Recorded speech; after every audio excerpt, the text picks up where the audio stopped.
Hi, this is Ross, ProTech Epoxy Floors, Newport Richey, Florida. We just finished up this 2-car today in Palm Harbor. So this garage actually had no expansion joints, but it did have a ton of cracks that we repaired before we put the epoxy down. So this one's a little bit different insofar as they're gonna eventually install a on-demand hot water system. So I created a line here that once they get the water heater out of here, we're gonna come back and fill this little space with epoxy and chips.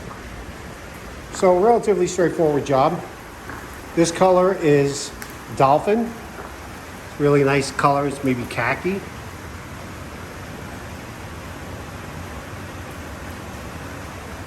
See how nice that top coat looks that we just put down.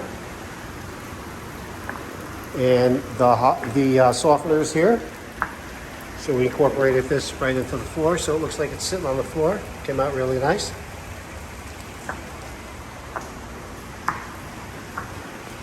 Thanks for watching.